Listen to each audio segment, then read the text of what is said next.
のささやきの朗読や。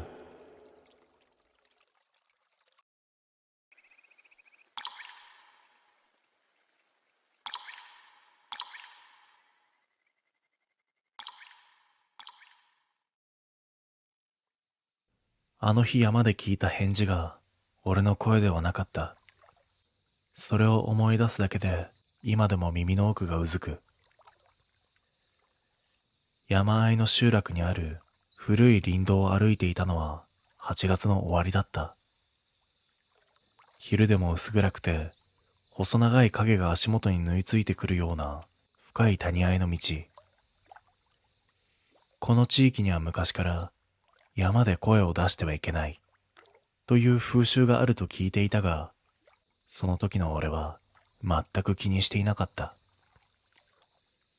疲れていたのもあって、誰に聞かせるでもなく、ぽつりと自分の名を口にした。その直後だった。谷に響くはずの反響が返ってこなかったんだ。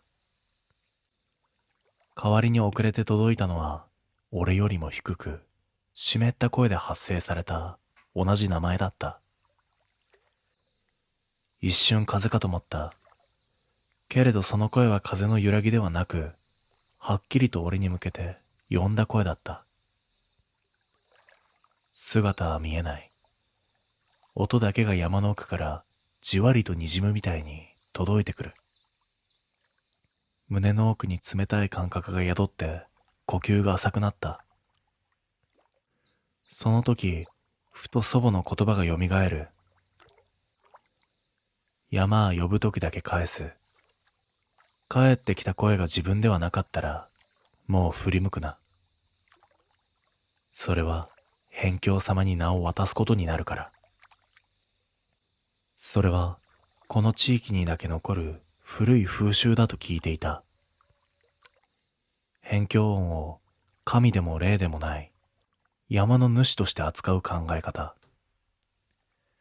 自分の声として帰ってきたなら安全。だが違う声で帰ってきたら、そのまま山に惹かれるという。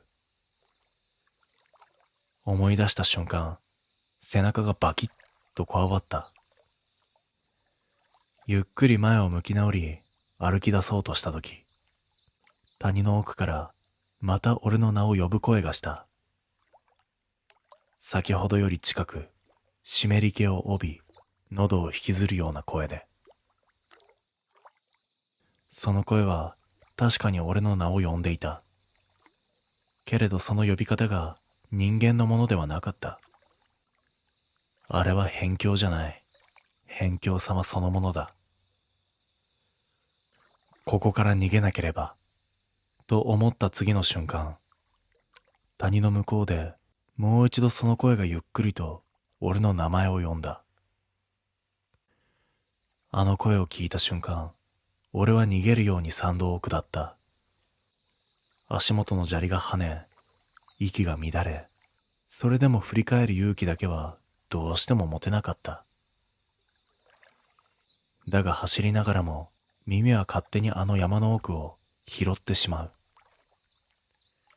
谷を渡るようにしてあの低い呼び声が間を置きながら迫ってきていた。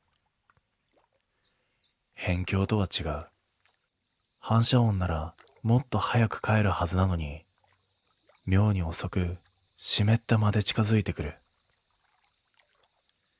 下りの坂を過ぎ、集落が見え始めた時に初めて足を止めた。呼吸を整える間、耳の奥にまだあの声の残滓が張り付いている気がした。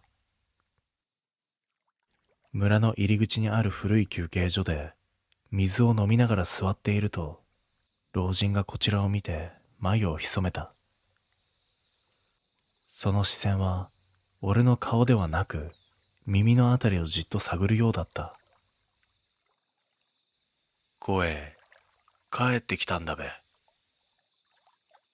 聞いてもいないのにそう言われ、俺は思わず目を伏せた。老人はゆっくりと腰を下ろし、絞るように話し始めた。辺境様に名を拾われると、人はだんだん自分の声が薄くなる。喋っても響かねえのさ。嫌な汗が額に滲んだ。俺が山で名を呼んだ後、声が帰るまでの妙な遅さ。あの湿り気を帯びた呼び方。全部がこの老人の言葉とつながったんだ。今日、山変だったべ。返し手が歩いてきたんだな。返して、辺境様に名を渡した者が後からついてくると言われる存在。それが人なのか、人の声を映した何かなのかは誰も知らない。振り向かなかったのは正しい。あれはこっちの顔を覚えようとする。覚えられたら最後よ。昼でも夜でも声が迫ってくるようになる。老人は深く息を吐き続けた。今夜だけは家にいても騒ぐな。辺境様は声の出所を探しに来る。声を出した者は家まで引かれてしまう。背筋がじわりと冷えた。俺が今日声を出した位置、山の奥から迫ってきたあれ、村に降りてきていないとは限らない。休憩所を出たとき、風が一筋背中を撫でていった。その風の中で小さく自分の名がねじれるように響いた気がして、思わず振り返りそうになった。危ないと足を踏みとどめる。谷の声で聞いたあの声と同じ湿り気がまだ空気に残っていた。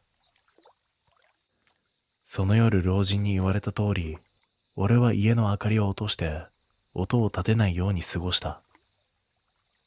普段なら気にもしない冷蔵庫のうなりや床のきしむ音さえ神経に触る。息を潜めて耳を澄ますほど家の外の暗さが重くのしかかってきた。深夜を回った頃だった。外の空気がいきなり一変した。風が止み、虫の声も消え、世界が一つ息を飲んだような静けさになった。その次の瞬間、玄関の前で砂利がゆっくり踏まれる音がした。一つ、間を空けてもう一つ。歩いている気配なのに足音の感覚が妙にばらついている。まるで人が歩く動きではなく、足音が順に落ちてくるような不自然なリズム。俺は布団の中で息を固めた。その時だった。俺の名前を呼ばれた。玄関の向こうで低く湿った声が昼間の山で聞こえたあの声と同じ調子でつぶやいた。呼んでいる。俺の名前を。声は反響ではなかった。壁越しに伝わる質量のある生々しい音。家の外にそれが立っているのがどうしようもなく分かった。そしてドアがわずかにきしんだ。その歪む音と重なるように、俺の耳の奥で何かがずるりと滑る感覚がした。自分の声の芯がそっくり抜かれていくような空洞が広がる感覚。辺境様は声の主を迎えに来る。祖母が言っていた言葉が遅れて脳裏に浮かんだ。呼ばれたら返すな。返した瞬間、向こうに連れて行かれる。玄関の前で湿った呼気が揺れた。声の主が俺の名をもう一度ゆっくりと発音した。低く喉をすりつぶすように。その呼び声に抗うように俺はただ無言で横になっていた。しかし声は窓の外へ、壁の向こうへと家の周囲をなぞるように移動し始めた。一つの声ではない、複数の声が同じ呼び方をしているんだ。お前の名を返せ。お前の声を返せ。喉がひりつき、息を殺し続けたまま夜が明けた。翌朝玄関を開けた俺は息を飲んだ。砂利の上に残っていたのは無数の足跡。どれも同じで俺の靴底の形をしていた。俺の声、俺の名、俺の足音。辺境様は名を拾った者の痕跡を移して歩くという。その日から谷に向かう風が吹くたびに、遠くで俺の声に似た何かが遅れて帰ってくるようになった。そしてもう俺は山で自分の名を呼べない。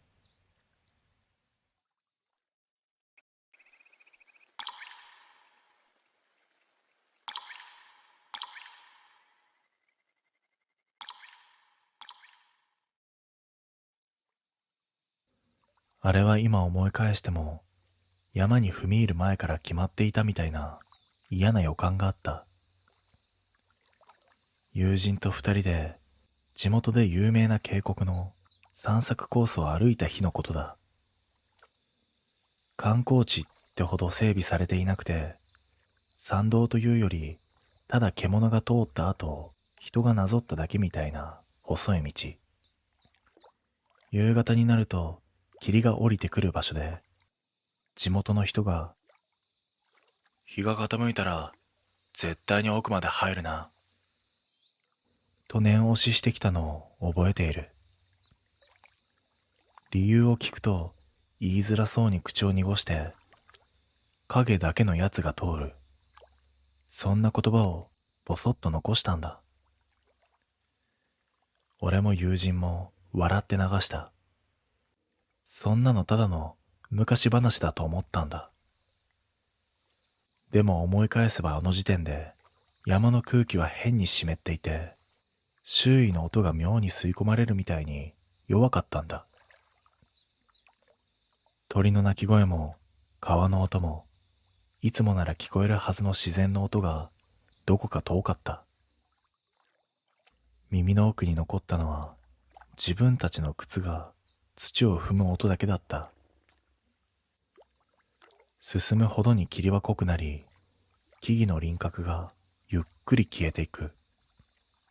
その時、ふと前を歩く友人が立ち止まったんだ。足元の土がわずかにへこんでいた。踏み跡のように見えたが大きすぎた。人間の2倍はある。しかも指の形が異様に長い。俺は冗談で、熊かなんかだろと笑おうとしたが、声が喉の奥で引っかかった。その後には影がなかったんだ。太陽はまだ沈んでいないし、木々の影、俺たちの影、荷物の影、全部あるのに。その巨大な踏み跡だけ影が落ちていなかった。その瞬間、霧の奥で何かの影だけが横切った。地面に形が走ったのに実体がなかったんだ。あの時の胸のざわつきは今も体に残っている。霧が濃くなったせいで自分たちの影までぼやけていく中、影だけの何かが動いた。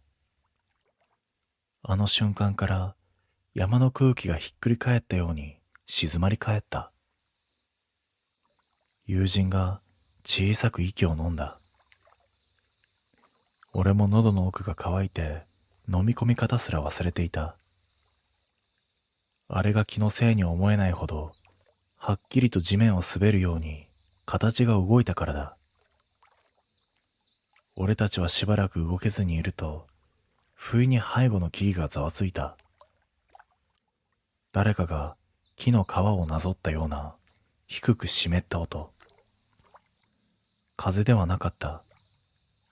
霧が逆方向へ押し戻されるように揺れていた。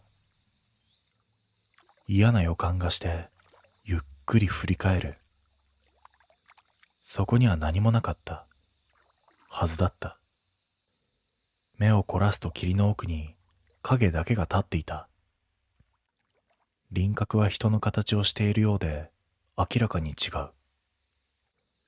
肩が異様に盛り上がり、首がほとんどなく、頭の部分が横に広かった。それは角のように見えた。だがどれだけ霧が揺れても影だけがぶれない。実体がないのにそこに固定されているみたいに。友人がかすれた声で、あれ、見える？と通ってきた。俺はうなずいた。その直後、影がゆっくりと形を傾けた。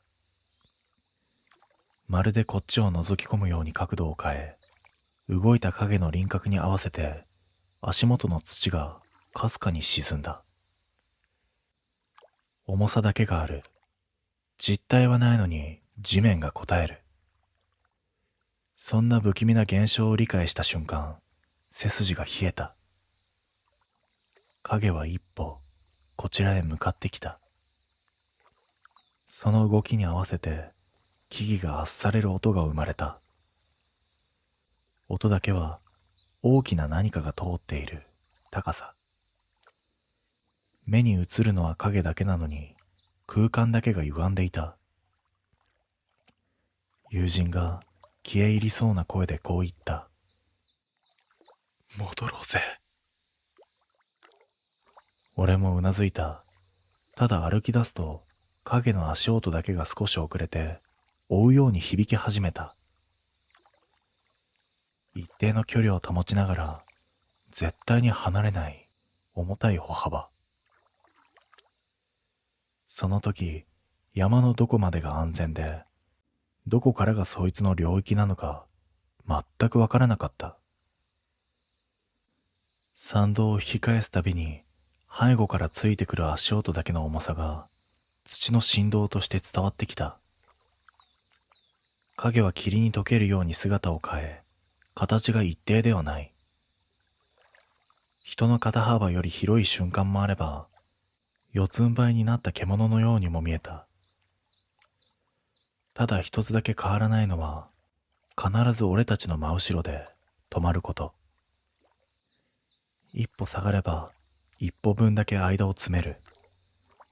でも決して追い越されないんだ。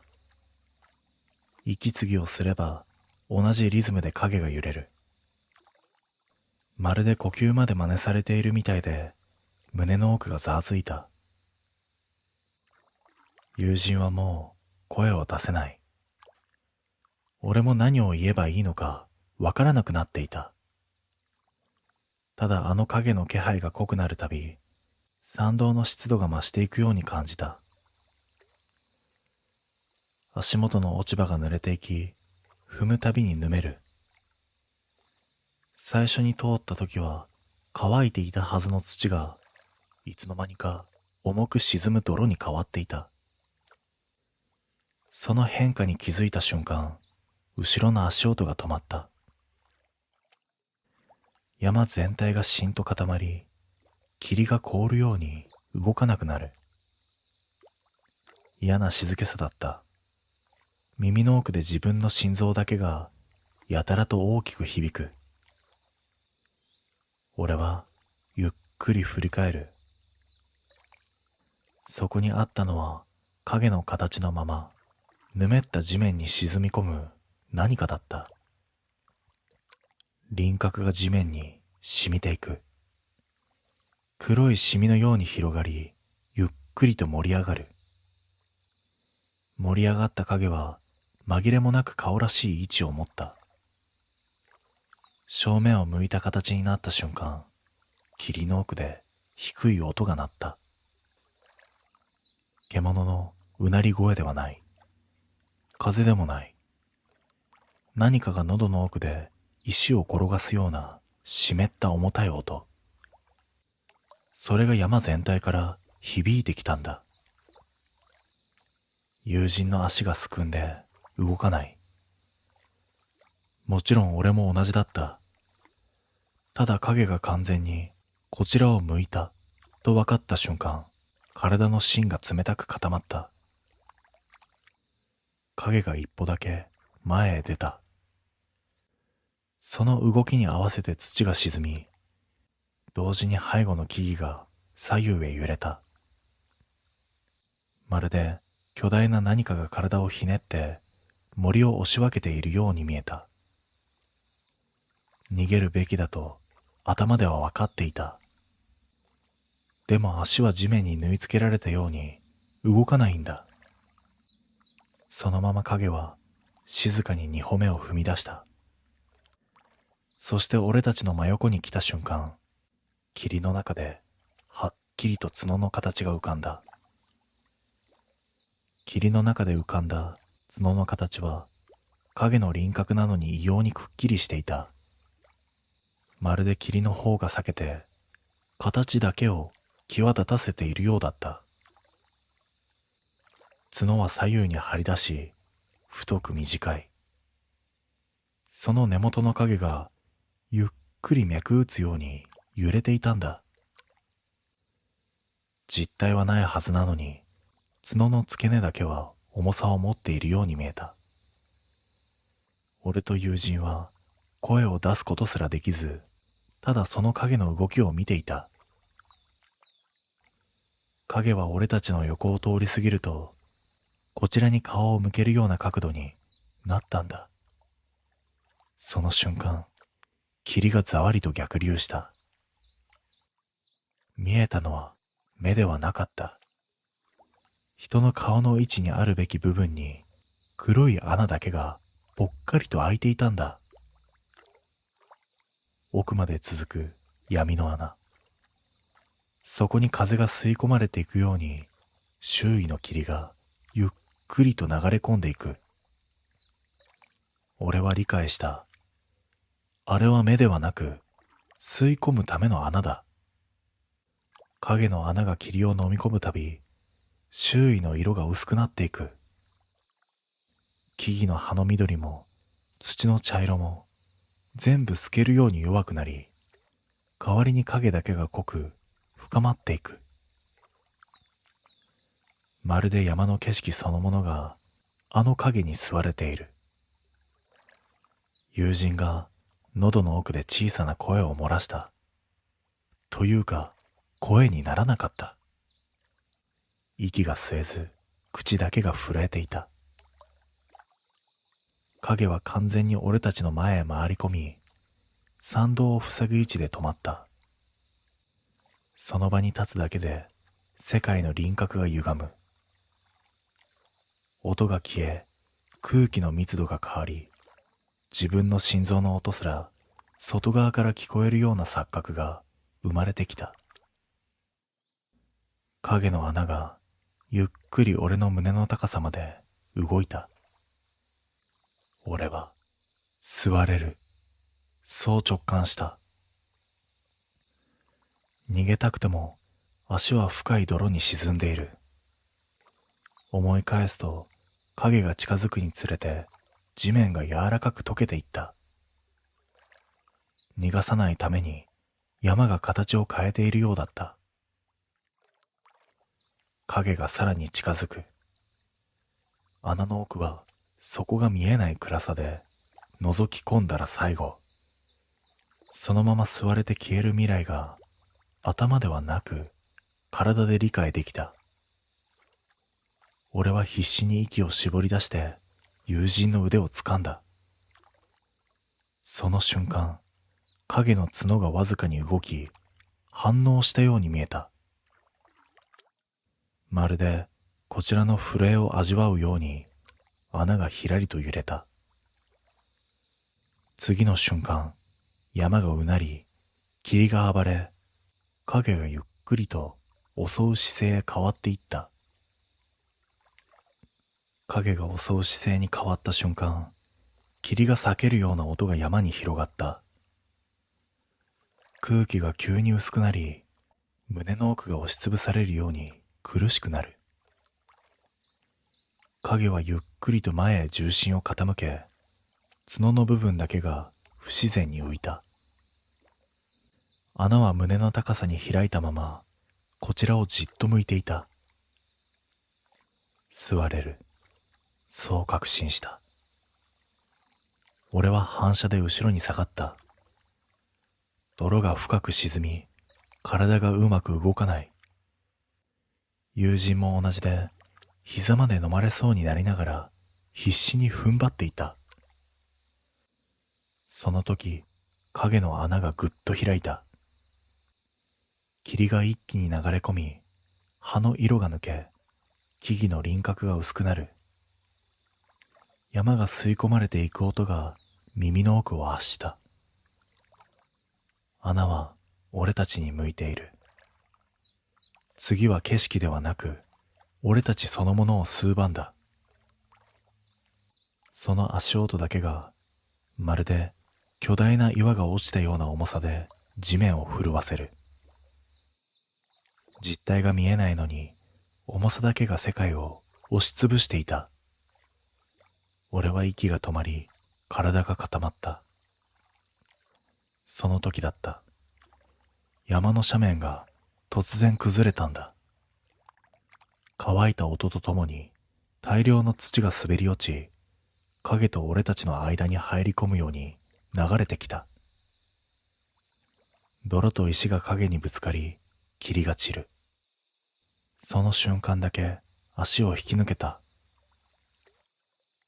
俺は友人の腕を乱暴に引き、泥の抵抗を無視して斜面から転げ落ちるように逃げた。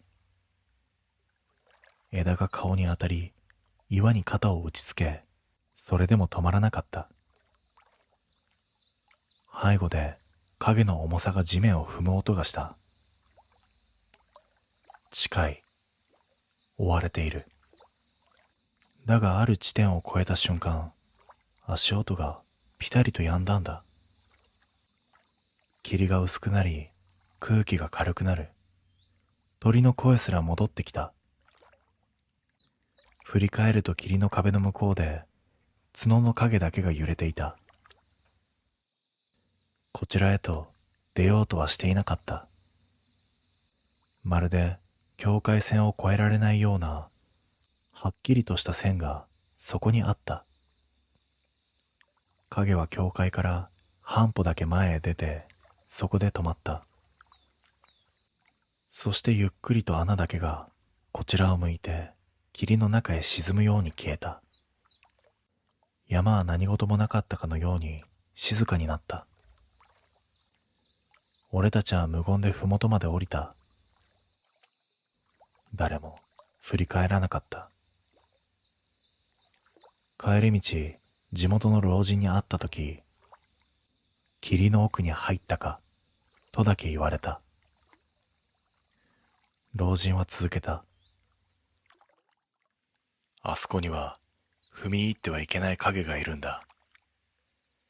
昔からあの山は影だけの鬼が通る道。そう言われているんだ。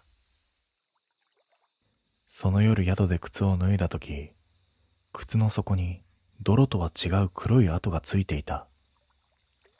踏まれたような形をしているのに、そこだけ影が濃い。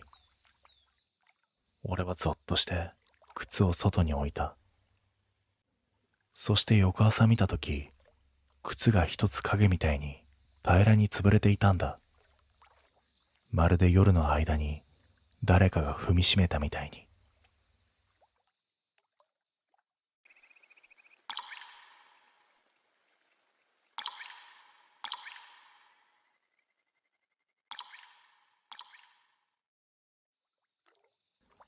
あれは俺が古い団地に暮らしていた頃の出来事だ。今でも思い返すたびに、未だに胸の奥がざわつく。あの三輪車を初めて見た夜の光景が今でも頭から離れない。当時の俺は夜勤続きで、帰宅はいつも深夜2時を過ぎていた。5階までの階段を上がるたび、団地特有の湿った鉄の匂いが鼻に絡みつく。暗がりの階段に染みついた冷気は季節が変わってもなぜか消えなかった。その夜もいつも通りだったはずだ。ただ家に帰るだけ。ただ眠るだけ。そう思って5階の踊り場に足を踏み入れた。その瞬間だ。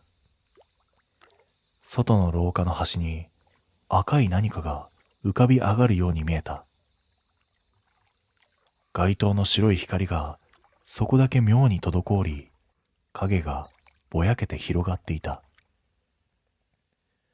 目をよーく凝らすと、それはゆっくり横切る三輪車だった。だが誰も乗っていないし、押している人影もない。車輪だけがゆっくりまっすぐこちらへ進んでくる。あの異様な静けさを俺は一生忘れない。団地の夜はいつも物音が多い。上の階の生活音、冷蔵庫のうなり、外の廊下の風音。なのにあの三輪車だけは重さを感じない滑り方をしていたんだ。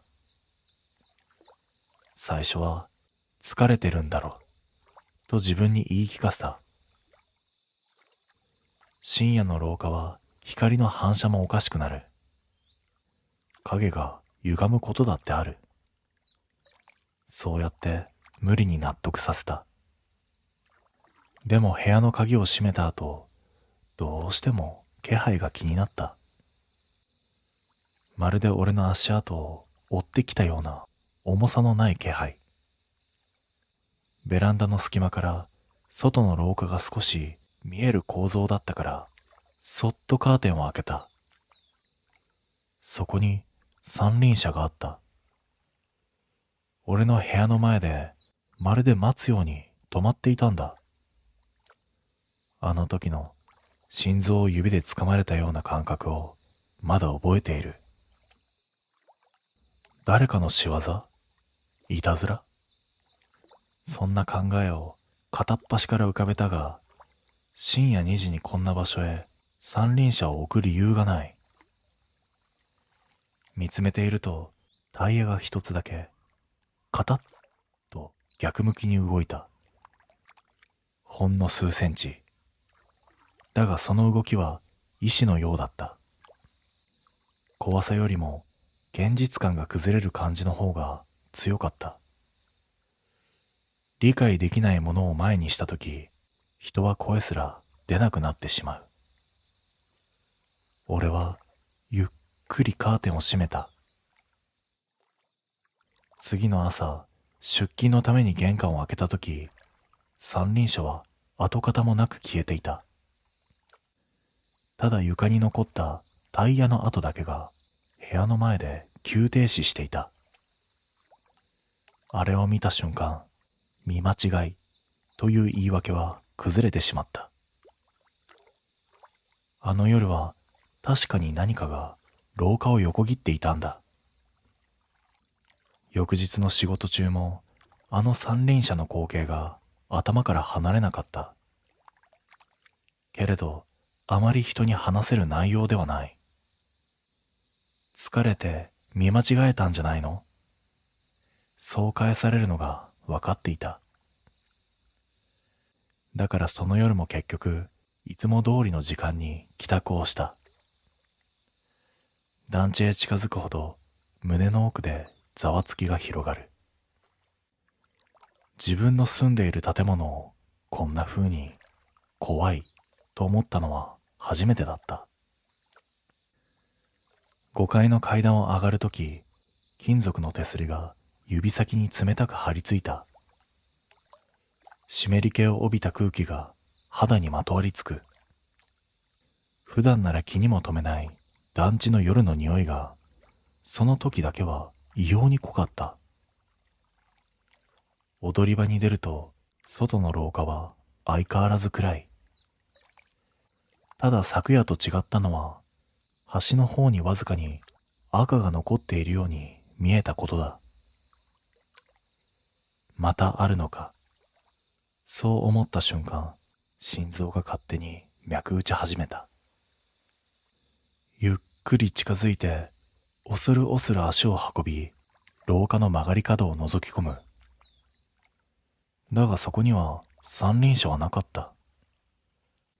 あるのは床に続く細い筋だけだった。車輪の跡に見えた。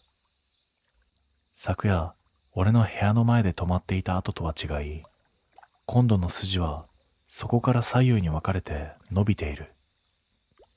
まるで廊下を行ったり来たりしたような奇跡だった。その瞬間、不意に上の階から重い足音が降りてきた。普段なら気にも留めない生活音だが、その時だけは妙に不規則に感じた。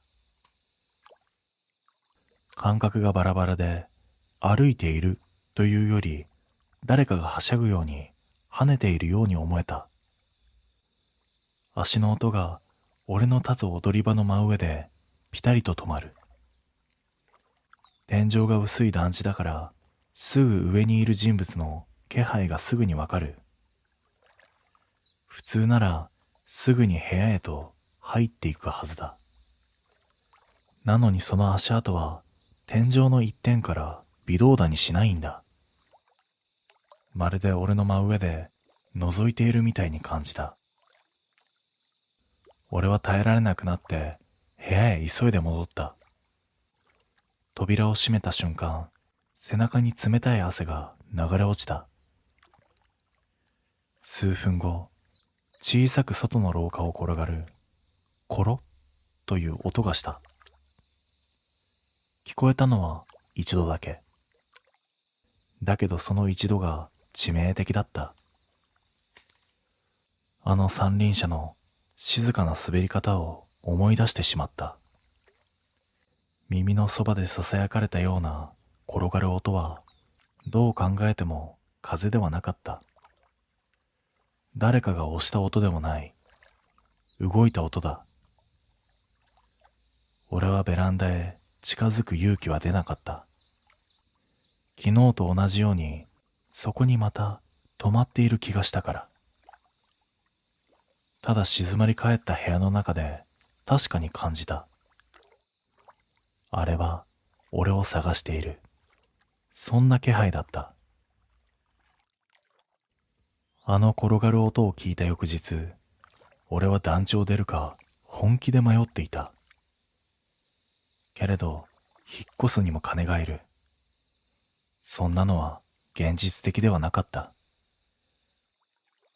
だからその日の夜も結局同じ時間に帰ってきてしまったんだ。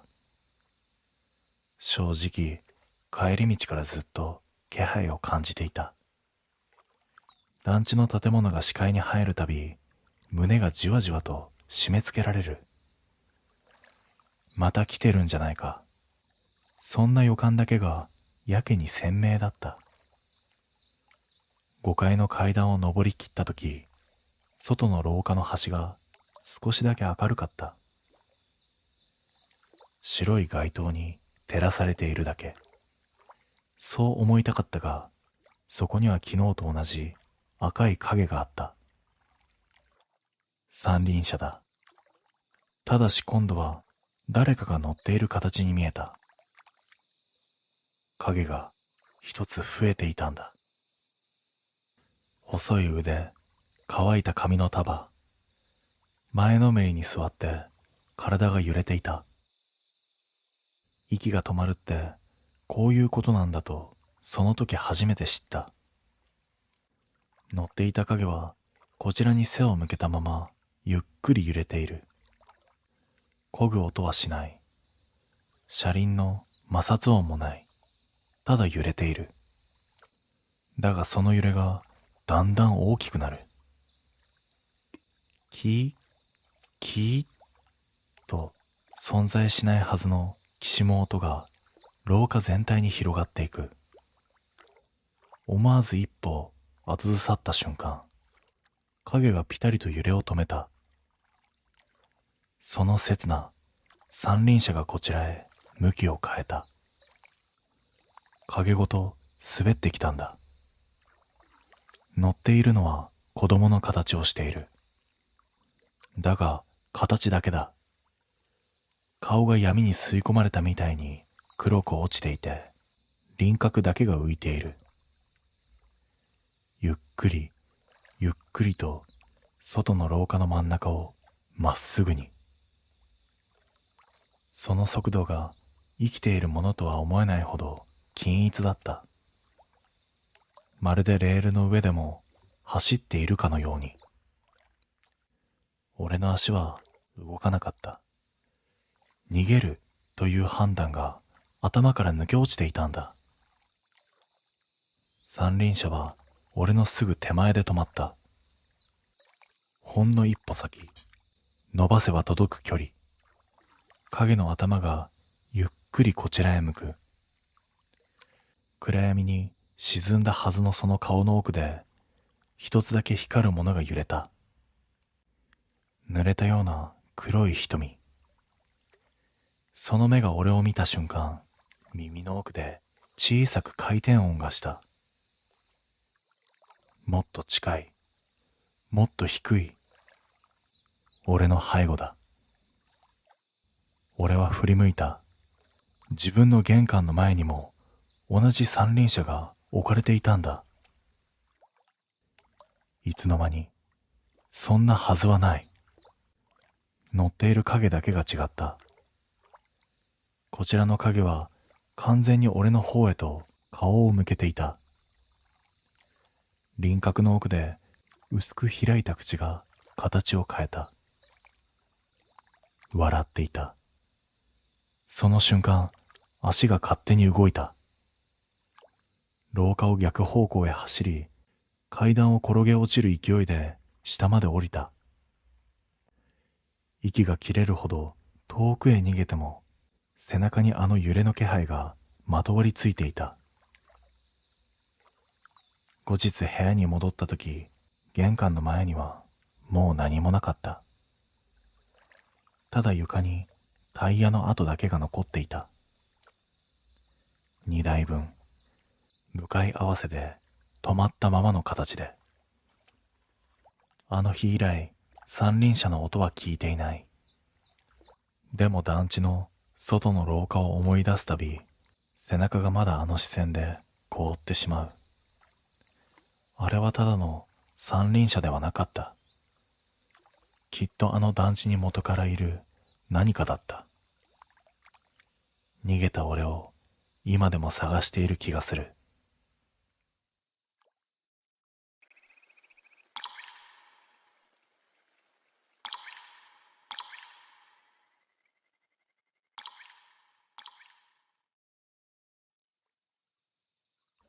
夏の終わり、俺は出費を抑えるため、人気もないダム湖の展望デッキへと向かった。人影はない。風は弱く、木々の擦れる音だけが遠くで揺れていた。それでも最初の一歩から胸の奥にざらつくような違和感があった。観光地のはずなのに、気配という気配が全くなかった。湖面も空気に合わせて沈黙しているようだった。手すりに触れた瞬間、金属とは違う湿った冷たさが指先から腕に上がってきた。思わず手を離すと、指先に水滴がついていた。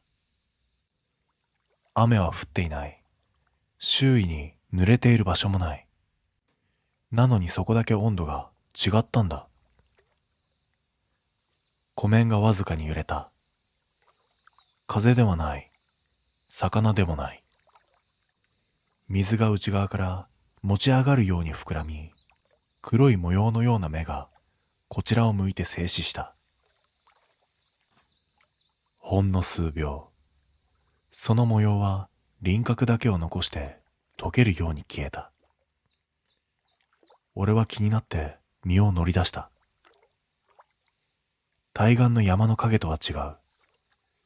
白い人影のような形が水の濁りの中から立ち上がっていたんだ。実体はないのに視線だけがこちらに張り付いてくるようだった。足を引いたその時、デッキの下でコツッコツッと木材を叩く音がした。風ではない。枝が当たる音でもない。叩く感覚があまりに一定だった。まるで真下で誰かがゆっくりと近づいてくるみたいに。手すりの下を覗き込む勇気はどうしても出なかった。胸だけが急に重くなり、ここに長くいてはいけないと理由もなく思った。背を向けて歩き出したのに、湖の湿った匂いがまるで背中に張り付いてくるようだった。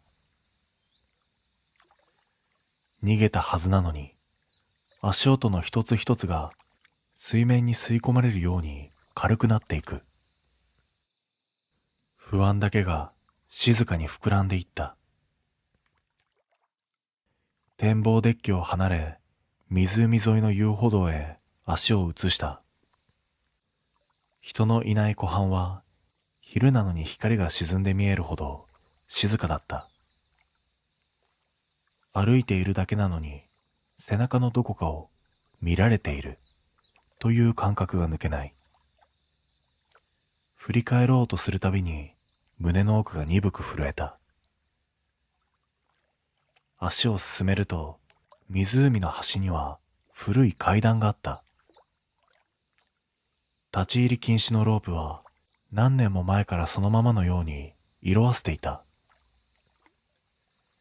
階段の下、水際のあたりに土だけが不自然にえぐれたような場所が見えた。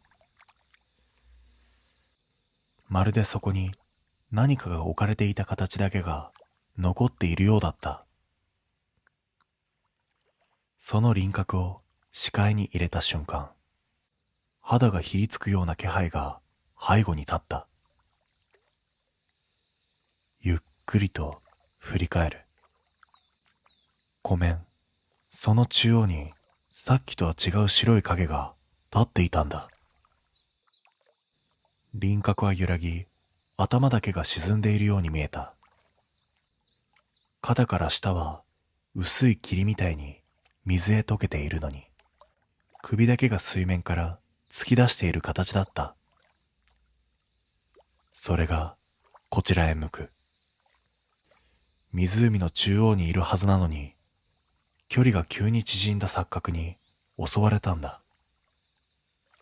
瞬きをした瞬間、影の顔が手すりと同じ高さまで引き上がったように見えた。人間の動きではない。俺はとっさに視線をそらして走り出した。砂利を踏む音がやけに軽く、踏むたびに自分の影が揺れてついてこない。背後の湖から水が吸い上がるような音がわずかに追ってくる。走りながらあの土のえぐれた形が脳裏に焼き付いて離れなかった。あれは何かが横たわっていた跡だ。人の形に近い、沈んでいたものが引き上げられたような跡。息が切れて立ち止まったとき、胸ポケットが急に重くなった。何かが入っている。外した覚えのない重さだ。震える手で触ると布の裏地が湿っていた。指先に泥と水の感触がつく。ゆっくりと中を開いた。紙片のようなものが湿ったまま折りたたまれていた。湖の水に浸ったように端が破れている。広げると文字は滲んで読めない。ただ中央にだけ指の腹ほどの黒い跡が押し付けられていた。それは指紋にも見える。押された方向は俺の胸へ向かう形だった。そこへ吹いた風が妙に暖かかった。夏の風ではない。人の体温に近い温度で背中へ張り付くようにまとわりついた。振り返ると湖面の白い形はもう水の上にいなかった。どこに行ったのか見えない。なのに気配だけが呼吸のすぐ近くに寄ってきていた。胸の奥に冷えた指を差し込まれたような感覚が広がっていった。振り返っても湖面には何もいない。けれど何かが後ろに立っているという気配だけは消えずにそこへ張り付いていた。遊歩道を離れようと足を進める。影はない。足音もついてこない。それなのに背中だけがずっと重くて、肩甲骨のあたりに呼吸が一つ分触れているような感触が続いた。ダムの入り口に近づいたとき、不意に左側の柵が湿った音を立てた。見たくないのに目が吸い寄せられた。柵の外側、湖へ降りていく細い斜面の途中に人影が立っていた。白い水をたっぷり吸った布がそのまま体の線に張り付いているように見えた。顔は影になっている。なのに視線だけはこちらへ向いているのが分かった。一歩動くごとにそいつも一歩分だけ近づいてくる。地面がきしんだ。湖面とは違う土が沈む音だった。俺は逃げるように出口へと走る。足音は俺だけのはずなのに、背後の足音だけが地面を濡らしながら押し寄せてくる。出口の階段を上がりきった瞬間、空気が急に軽くなった。振り返ると湖畔は静かで人影もいなかった。ただ胸ポケットだけがまだ重かった。帰宅をして上着を脱いだ。ポケットを裏返すと、あの湿った紙片とは別に何かがポトリと落ちた。黒ずんだ布切れ。いや、違う。よく見ると財布の一部だった。角の縫い目がちぎれ、湖の泥で汚れている。拾った覚えもないし、触れた覚えもない。その時、スマホのニュースが震えた。ダム湖の底から身元不明の男性遺体が引き上げられたという。男性の服のポケットには破れた財布が残されていて、中の紙片だけが消えていたと。画面を見た瞬間、胸の奥がゆっくり凍りついていく感覚がした。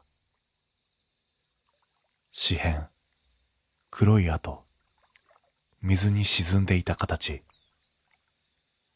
あれは俺に近づくために浮き上がってきたものだったのか。部屋の窓ガラスにゆっくりと白い曇りが広がった。呼吸みたいに一つ二つと濃くなっていき、やがて指先の形がガラス越しに滑った。外には誰もいない。なのに濡れた指の跡だけが残っていた。水面の下にいるものは湖に沈んだままではなく、俺の生活のすぐそばまで来ていたんだ。それ以来、夜の静けさの中で窓のどこかをコツコツッと叩く音が混じるようになった。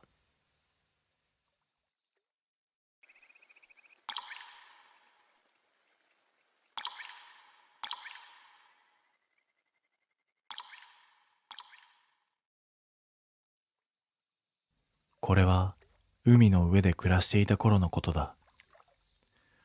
あの頃は夜明け前には準備を終えて、青森の港を出ていた。真っ暗な海は生きているようにうねり、照らすものといえば甲板の薄い明かりと遠くで瞬く沿岸の光だけだった。船の床板は常に湿っていて、どこからか吹き込む潮風で長靴の底はいつもわずかに冷えていた。その朝も特別変わったことはなかった。寝台から起き上がり、着替えを済ませて通路へ出た時だ。通路の奥、船室の入り口近くに濡れた長靴の足跡が一つだけ残っていたんだ。海水の輪郭がまだくっきりとしていて、ついさっき踏まれたばかりという感じだった。ただそれが妙だった。この船に乗っている人数分、足跡が揃っていないんだ。誰かのものが余計にあるのではない。一つだけ合わない形が混ざっていたんだ。乗組員は全員、柄のある専用の長靴を履いている。だがそこに残っていた足跡は、つま先が丸く、重たそうな古い作業靴の形だったんだ。しばらく見つめていると、その輪郭だけきれいに乾かずに濡れたまま残っていた。小さな違和感。その時点では誰のものかを確かめる気にはならなかった。朝の準備に追われていて、その足跡の意味を深く考えなかったことだけを今でも後悔している。あれが最初の印だったのだから。その足跡のことを気にしながらも、俺たちはいつも通り漁場へ向かった。エンジンの振動が体に染み込み、外気は肌を刺すほど冷たかった。海面は鉛色で、水平線は曖昧に揺れていた。午前中は特に問題はなかった。網を落とし、上げ、氷室へ運び、いつもと同じ作業の繰り返しだ。ただ昼を過ぎたあたりから、またおかしな変化が出てきた。通路を横切ったとき、床板に新しい足跡が増えていたんだ。朝見たものと同じ形。丸く重く、古い作業靴の跡。しかも、片方の足跡だけ前に進んでいる。左足だけが3歩分、右の足跡はない。水の滴りが点々と続き、まるで誰かが片足だけ引きずりながら通路を歩いたようだった。乗組員に尋ねても誰も見ていないという。それどころか、そんな靴持ってねえよ。と全員が口を揃えていたんだ。夕方、作業を終えて船室に戻ると、足跡はさらに伸びていた。通路の奥から備品庫の前を通り、やがて階段の手前で止まっていた。階段の上は操舵室だ。その足跡はまるで登ろうとして迷ったように、階段の前で向きを変え、ぐるりと円を描いて止まっていたんだ。海水の濡れ方は新しく、乾く様子もない。誰かが、前にもあったよな、これ。と小さくつぶやいた。だがその声はすぐにエンジンの音にかき消された。その時の俺たちは、その言葉の意味を深く追うことを誰もしたくなかったんだ。ただ日が沈むにつれ、足跡はまだ増えるという嫌な確信だけが胸の奥で広がっていった。日が沈むと船内の空気は一段冷えた。暗闇は海をなくし、世界の底に沈んだような静けさがあった。夕飯を済ませ、全員が寝台に戻る前、俺は最後に通路を通った。その瞬間だ。通路の奥、朝から続いていた濡れた足跡がありえないほど増えていたんだ。片足だったはずの跡がいつの間にか両足になっている。左右の感覚は不自然で、人間の体格では考えられないほどの歩幅だった。しかも前に進むだけじゃない。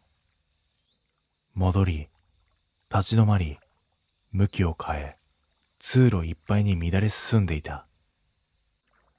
まるでこの狭い船内を何度も何度も歩き回っているようだった。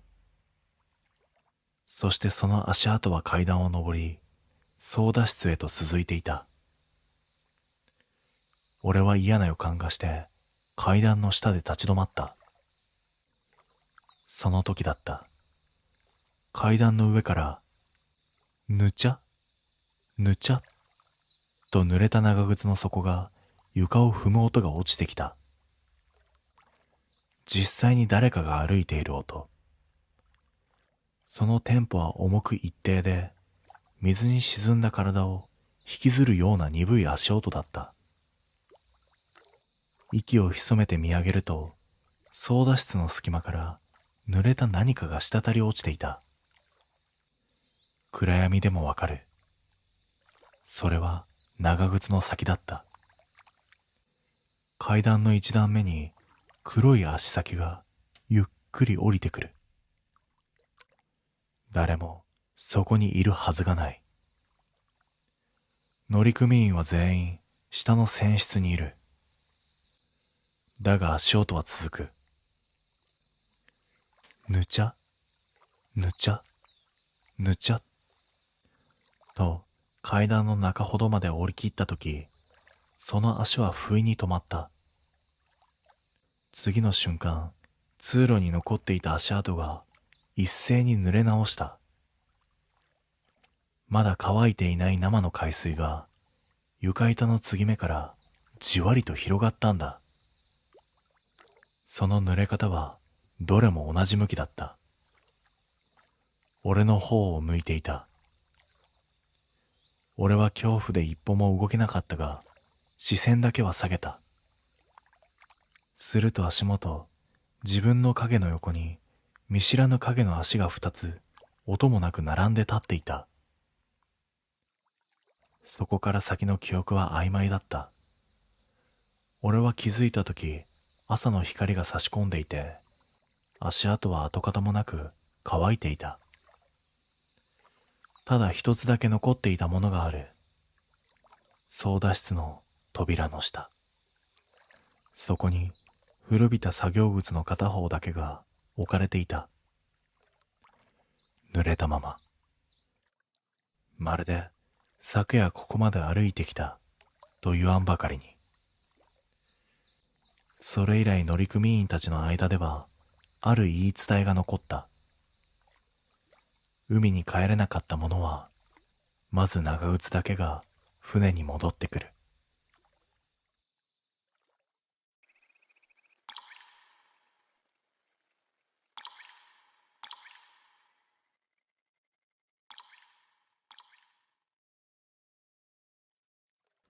今になって振り返ると、あの部屋で一番最初に気にすべきだったのは備え付けのタンスだった。引っ越した当日、間取りを確認した時からそこだけ妙に存在感があった。壁に埋め込まれたようなそんな作りで後付けには見えない。古いのに傷や歪みが少なく異様に整っていた。不動産屋は前の住人の荷物が残らないよう処分済みだと言っていた。だからタンスも当然空だと思っていた。実際引き出しはすべて軽く、開閉も問題ない。ただ一段だけ触った瞬間に指が止まった。一番下の段、取っ手はついているのになぜか開ける気にはならなかった。力を入れれば動く。それは分かっているのに無意識に避けてしまうんだ。理由を探す前に体が拒んでいた。数日後、生活が落ち着き始めてから改めてタンスを使い始めた。服を収納し、日用品を分けて、上の段はすぐに埋まった。それでも一番下だけは空いたまま。使わない理由を考えるたび、頭の奥が少しざわついた。ある夜、風呂上がりに部屋を暗くしたままタンスの前を通った。その時かすかに音がした。木がきしむような、湿った布が擦れるような短い音。一度きりで耳を澄ませても続かなかった。俺は気のせいだと流そうとした。古い建物ならそういうこともある。そう思い直して電気をつけた瞬間、違和感がはっきりとした。一番下の引き出しだけわずかに隙間が空いていた。ほんの数ミリ。昼間、確かにきっちりと閉めたはずだ。それなのに暗闇の中でそこだけが呼吸したみたいに開いていたんだ。近づくと空気が変わった。他の部屋と比べてそこだけひんやりとしている。中は見えない。ただ引き出しの奥から何かがこちらを待っている。そんな感覚だけが静かに伝わってきた。その時、はっきりと思った。このタンスは収納をするものではない。誰かが何かをしまい続けていた場所だ。一番下の引き出しに隙間が空いていた夜から部屋の空気が少し変わった。何かが動くような音はない。匂いも変わらない。それでもタンスの前を通るたびに皮膚の表面だけが静かに逆立つような感覚が続いた。翌朝、仕事へ向かう準備をしている時だった。タンスの横を通った瞬間、足が止まった。昨日見たはずの数ミリの隙間が今日は少しだけ広がっている。気のせいかもしれない。そう言い聞かせたが、視線はそこから離れないままだった。仕事から帰ってきた夜、玄関を開けた瞬間に気がついた。部屋のどこかがほんのわずかに冷えている。エアコンも触っていないのに、空気が一定の方向へと流れていくような細い風の軌跡があった。その流れが導くように向かった先は、やはりタンスだった。照明をつけたままタンスの前に立つと、また隙間が広がっていた。朝よりもはっきりと。指先が入りそうなくらいの幅になっている。俺が閉め忘れた可能性は考えた。だが昼に出る前、確かに触っていない。開けていない引き出しが勝手に広がるわけがない。その夜、気を紛らわせようとテレビをつけてもどうにも落ち着かない。視線の端でタンスの一番下がわずかに影を変えているように見える。暗くなると余計に気になると分かっていても照明を落とすのが怖かった。深夜を回った頃、ようやく意を決してタンスに近づいた。手を伸ばし、引き出しの縁に触れる。木の表面は冷たく乾いている。ゆっくり押し込むとためらいなく閉まった。それだけの動作なのに胸の奥がざわついた。その直後だった。カタンと小さな音がタンスの内側から響いたんだ。外から触れていない。建物が揺れるような時間でもない。俺が閉めた直後に内側から一度だけ鳴った音。耳を澄ませても続きはない。だがその一度きりの音が部屋の空気を変えた。背中を撫でるような冷たさが天井からゆっくり降りてきて脇腹のあたりへと溜まっていく。その時はっきりと思った。このタンスの中には空っぽじゃないものがある。前の住人が残したものなのか、あるいはもっと別の何かか。いずれにしろ触れてはいけない種類の存在だった。そしてそれは少しずつ外へと出ようとしている。まるで俺が開けるのを待っているみたいに。タンスの中から響いたあの一度きりの音が頭の奥でずっと残ったままだった。翌朝も仕事から帰った夜も部屋に入るたびにまずはタンスを見るようになった。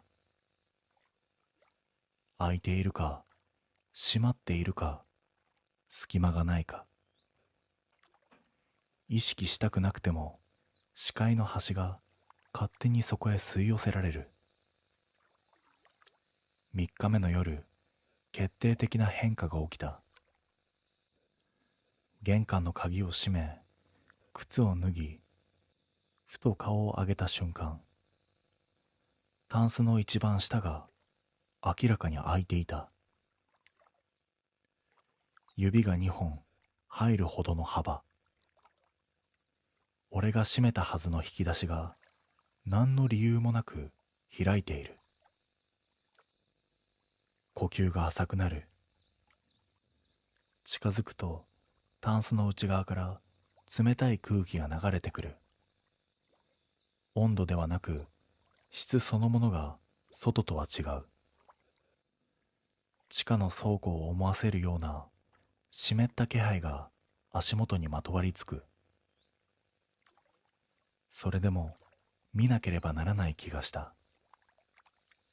逃げればもっと悪いことが起きる。そんな直感があった。俺はしゃがみ込み、引き出しの縁をつかむ。ゆっくりとほんの少しだけ開けた。中は暗い。衣類も荷物も見えない。ただ空気が重く沈んでいる。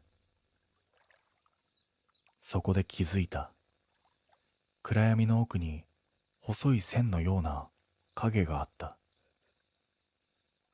動かない。けれどこちらを向いているとわかる。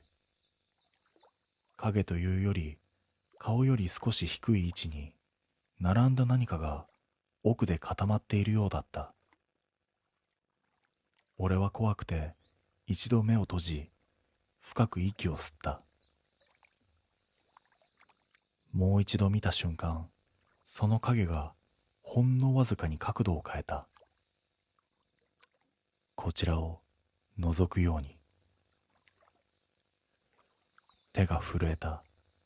俺は反射的に引き出しを閉めた。でも閉まる直前、暗闇の奥からかすかに音がした。トン。内側から軽く叩くような音だった。ゆっくりと返事をしているような、そんな響き。その夜は眠れなかった。布団に入ってもタンスのある方向から薄い気配が漂ってくる。何かが木の板の向こう側でじっとしている。明け方近く、ようやく浅い眠りについた。次の日、仕事を早退して管理会社に電話をした。備え付けのタンスを撤去できないか、そう聞いたが、予想通り断られた。部屋の構造に組み込まれているため外せないという。その夜、部屋へ戻るのが怖かった。俺は覚悟を決めて鍵を開けたとき、胸の奥が強く縮んだ。タンスの前に引き出しが完全に開いた状態で待っていた。中は暗闇のまま。だが奥にいた何かはもう隠れようともしない。細長い影がこちらの足元へ向かって伸びていた。その瞬間、はっきり理解した。前の住人はこのタンスを開けた。そして戻らなかった。今俺も同じところまで来ている。この部屋に残された何かが次に欲しいのは俺なんだ。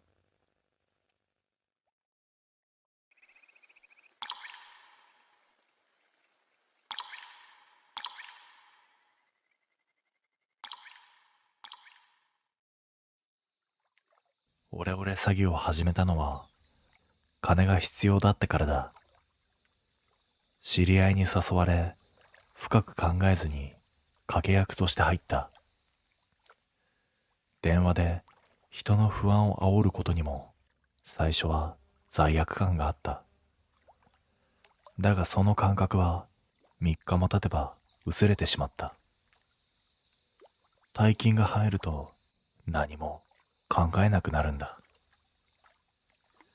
そんな俺が異変を感じたのは、グループの一人が突然失踪してからだった。受け子をやっていた男で連絡が取れず、アジトにも姿がなかった。金を持ち逃げしたと思われたが、部屋には財布も携帯もそのまま置かれていた。まるで途中で急にいなくなったような消え方だった。その1週間後、今度は掛け役の一人が消えた。電話中に姿を消したらしい。最後に残った録音には妙な音が混ざっていたという。ノイズとも人の声ともつかない低く濁った音。仲間内で冗談半分に、なんか呪われてんじゃねえのかと話していたが、誰も笑っていなかった。本気で何かがおかしいと全員が感じ始めていた。3人目が消えたのはその次の週だった。今度は回収役。いつも使う車が道端に放置されて、鍵すら刺さったままだった。現場に駆けつけた仲間が言うには、車内には人影も争った形跡もない。ただ運転席のシートが濡れていて冷たかったそうだ。だが水ではない。匂いもなく粘り気もない。でも触れた手がしばらく震え続けたという。もうやめねえかと俺が言ったとき、リーダーは笑いながらタバコを吸っていた。やめられんのかよ。みんな証拠残しすぎだろ。逃げたら逆に捕まんぞ。そう言って俺の肩を叩いた手が妙に冷たかった。その晩、グループの LINE の通知が一斉になった。見ると消えた3人のアカウントが同時にオンラインになった。既読もつき、打っているような反応も出る。だけど3人とももう行方不明なんだ。電源が入るはずがない。誰かが3人分の端末を操作しているのか。その時、グループの誰かが短く書き込んだ。返して。送り主は行方不明になった一人のアカウントだった。それだけで背中が一気に冷たくなった。3人のアカウントはそのメッセージを最後に全員オフラインになった。そして二度と誰一人として戻らなかった。その瞬間、俺たちは理解した。これは金のトラブルでも警察でもない。何かが仲間を順番に奪っているんだ。残っているのは俺とリーダー、そして2人の掛け役だけ。あと4人。次は誰なんだ。3人目が消えてから数日、誰も動こうとはしなかった。新しい名簿が届いても誰一人として電話をかけようとはしなかった。だがリーダーだけが仕事は辞めないと言って発信準備を続けていた。その姿を見ているだけで胸の奥がざわついた。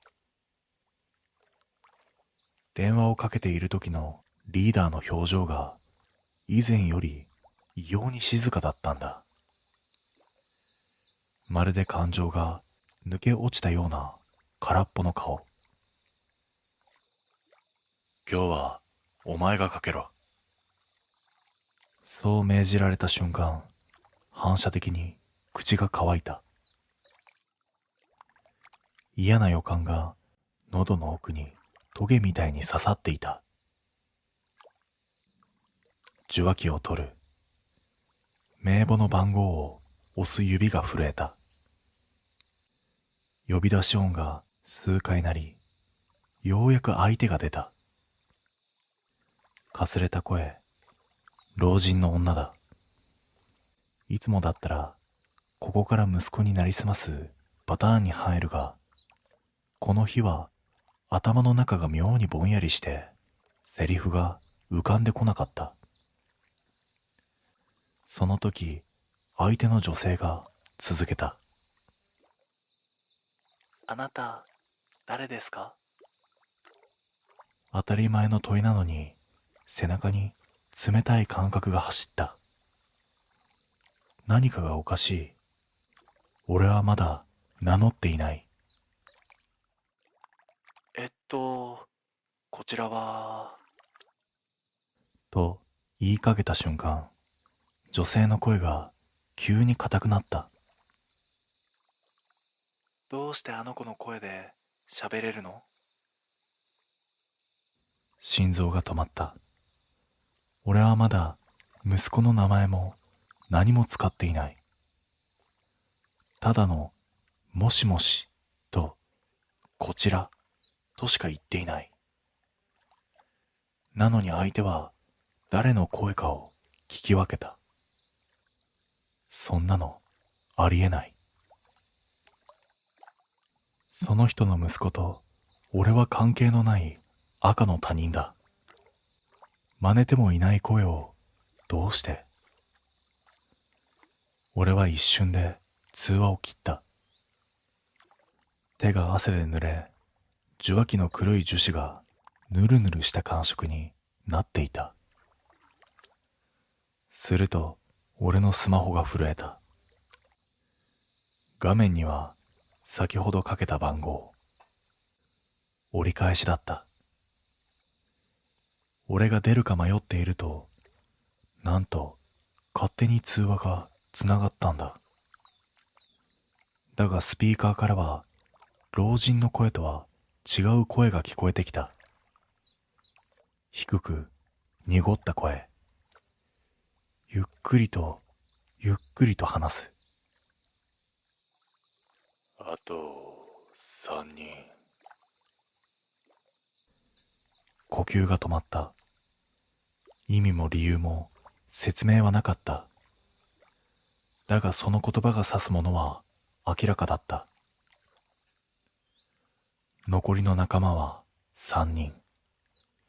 つまり次の順番が決まっているということなんだ。その瞬間、別室から悲鳴が上がった。もう一人の掛け役だ。全員が駆けつけると、男は電話を握りしめたまま震えていた。顔色は真っ青で、口だけがわずかに動いていた。耳に当てていたスマホから人の声とは思えないノイズが漏れていた。リーダーが電話を奪い取って切ろうとしたが、画面は真っ暗でボタンが一切効かない。ただスピーカーからはゆっくりした声が続いていた。あと2人。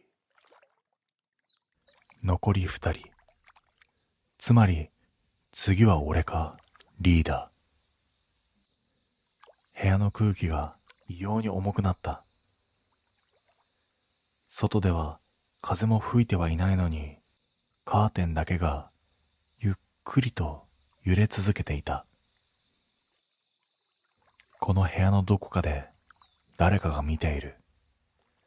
そう思わずにはいられなかった。あと2人。その声は脅しではなく、回線の奥から流れてくる通知みたいな響きで、空気が沈んだまま動かなくなった。消えた仲間たちの端末が同時にオンラインになり、既読がつき、入力中の表示まで出る。けれど本人は誰も戻らない。端末だけが独立をして動いているみたいだった。リーダーが青ざめた顔でつぶやいた。番号がやられてる。回線そのものが変になってる。詐欺用に使い回してきた SIM、転送設定、名簿、履歴、全部一本の線でつながっていて、その線の奥に何かが入り込んでいると分かった。俺のスマホが勝手に熱を帯びた気配がした。触ってもいないのに画面が自動で発信に切り替わり、相手は不明のまま呼び出しが始まった。通話終了を押しても動かず、スピーカーからは濁った低い声がにじむように漏れた。お前ら、よく喋るな。声は人の口から出る音ではなく、線の中を流れる雑音が形になったような湿った響きで、耳の奥がざわついた。リーダーがスマホを床に叩きつけても画面は割れず光り続け、白い光の中心に黒い文字が浮かび上がった。あと1人。残っているのは俺とリーダー。順番はもう決まっていて、どちらが先かだけが未確定の状態になった。部屋の空気が一気に冷たくなり、カーテンが風のない室内でゆっくりと揺れた。回線の中から漏れ出した何かが部屋の中に入り込んだのが分かった。リーダーは逃げるぞ。と言ってドアへ向かった。俺も続こうとしたが、足元に細い何かが触れた気がした。それは指でも手でもなく、電話線の線みたいな冷たい細い感触で、皮膚の下にまで入ってくるような嫌な触れ方だった。背後で俺のスマホが勝手になり、着信名は消えた仲間だった。出る前に勝手に通話がつながり、濁った声が耳のすぐそばで囁いた。順番通り。その瞬間、廊下の奥からリーダーの声が弾けるように響いてきた。何かにつかまれたような音と、壁にぶつかるような鈍い衝撃。靴が引きずられる音が遠ざかり、急に静かになる。次の瞬間、リーダーのスマホが廊下から転がってきて、俺の足元で止まった。その画面には真っ暗な背景のまま、白い一文だけが浮かんでいたんだ。完了。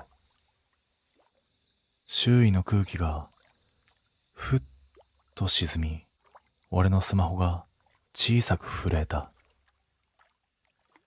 画面には発信履歴が勝手に連なり、かつて俺たちが騙してきた番号が順番に表示されていく。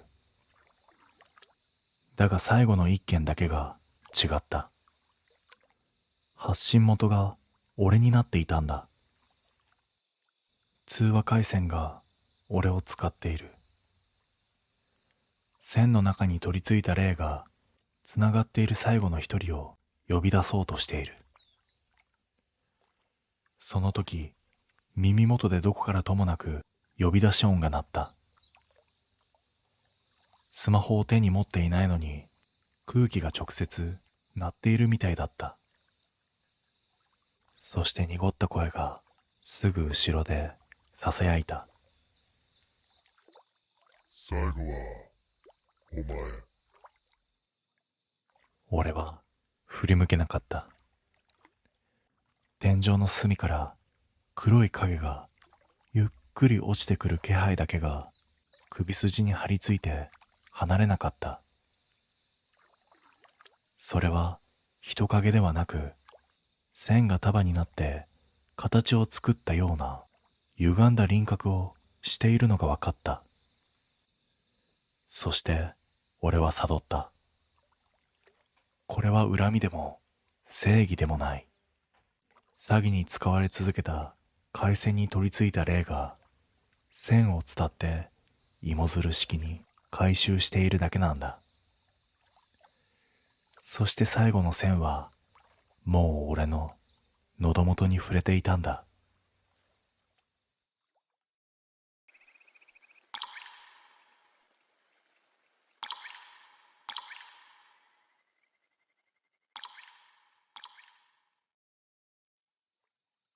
あれは今から3年前の秋だった。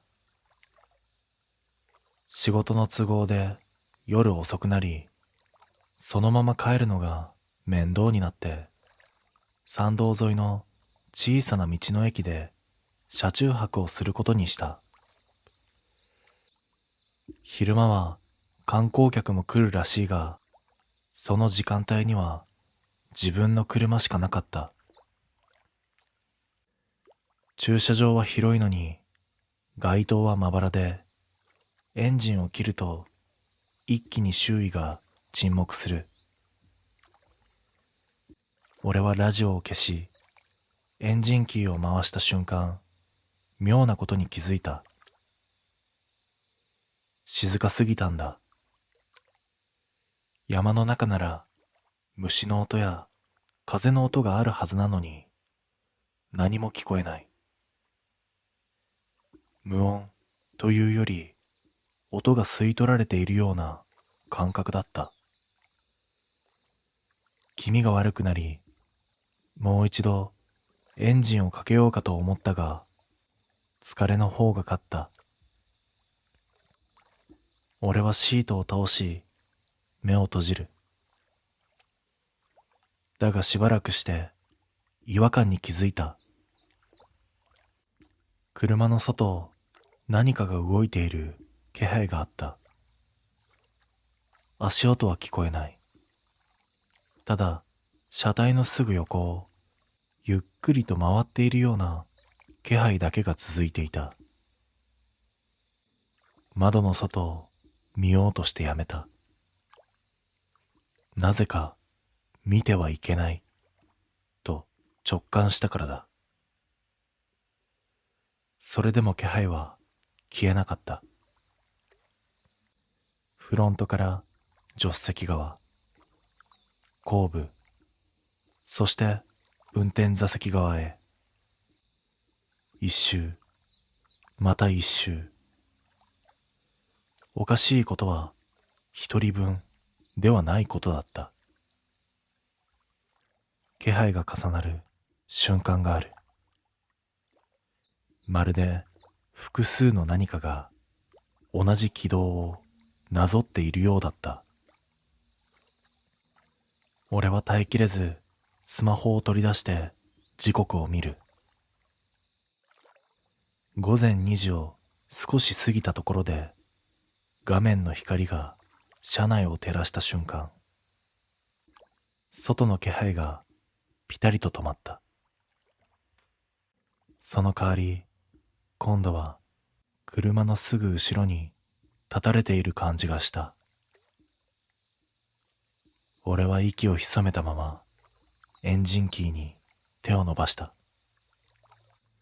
その時、バックミラーに黒い影が一つ映り込んだ。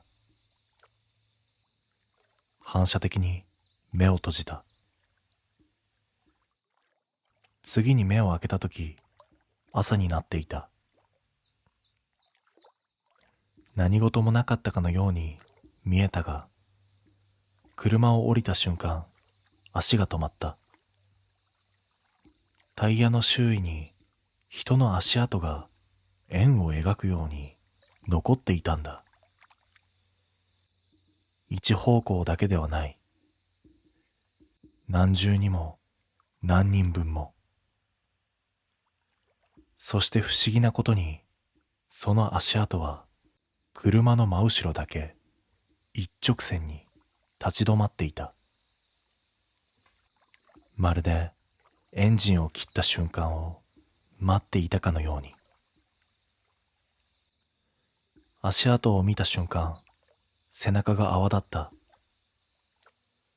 円を描くように残された跡は明らかに人のものだった。獣の足ではない。靴底の溝まではっきりと残っている。それも一人分ではない。大小違う足跡が同じ距離を保ったまま車の周囲を何周もしている。ただ奇妙な点が一つあった。足跡の向きがすべて内側を向いていた。車の外から来て回った形ではない。最初から車を囲むように配置されていたように見えた。嫌な想像が頭をよぎり、すぐに車に戻った。ドアを閉め、エンジンをかける。一発で始動したが、その瞬間、また昨日と同じ違和感が戻ってきた。音が消えた。エンジンの音は聞こえているのに、外界だけが切り取られたように静まり返る。サイドミラーを見ると、さっきまであった足跡が見えなくなっていた。俺は焦って窓を少しだけ開ける。冷たい空気が入り込んできたその直後だった。車の後ろでゆっくりと何かが立ち上がる気配がした。ミラーには映らない。振り向いても何も見えない。なのに確実に立ったと分かった。背の高さが変わる感覚。圧迫感がじわじわと車内に染み込んでくる。俺は耐えきれずアクセルを踏み込んだ。車は動き出すが、バックミラーの端で影が追いついてくるのが分かった。速度を上げても離れない。不意に後部座席の天井からミシッと小さな音がした。重みが屋根の上に乗った感触がある。ルームミラーに映ったのは車内ではなく、天井越しにこちらを覗き込む影だった。目があったと思った瞬間、エンジンが突然止まった。ヘッドライトもナビもすべて落ちる。完全な暗闇の中で耳元のすぐ後ろから息の音がした。それは吸う音でも吐く音でもない。数を数えるような一定の感覚だった。1、2、3。数え終わった瞬間、ドアノブがゆっくりと回された。力は入っていない。ただ逃げられているだけだった。逃げ場がないと思った瞬間、後部座席の天井がゆっくりと沈んだ。屋根の上にあった重みがそのまま車内に入り込んでくる感覚だった。声を出そうとして出なかった。息を吸うと喉の奥に冷たい空気がたまる。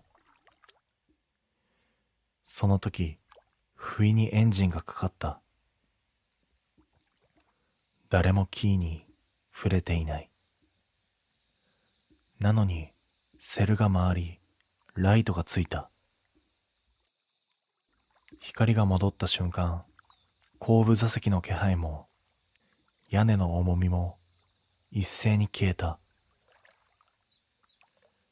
俺は逃げるようにアクセルを踏み、そのまま山道を下った。家に着いた頃には空が白み始めていた。それから数日、あの夜のことを考えないようにして過ごしてはいたが、どうしても気になってしまい、もう一度あの道の駅を調べてみた。地元の古い掲示板に短い書き込みが残っていた。昔あそこは仮の安置場所だった。山で見つかった人を一晩だけ置く場所。エンジンを切ると数を数えられる。その理由も書いてあった。あの場所では動かないものを見分けるために数を数えるんだと。呼吸があるか、反応があるか、まだ乗れるかどうか。そして最後にこう続いていた。エンジンがかかるのはまだ使えると判断された時だけ。それを読んだ直後、自分の車のドアロックが鳴った。1回、2回、3回。ドアの数より1回多く。今でもエンジンを切るたびにあの感覚で数を数えられている気がする。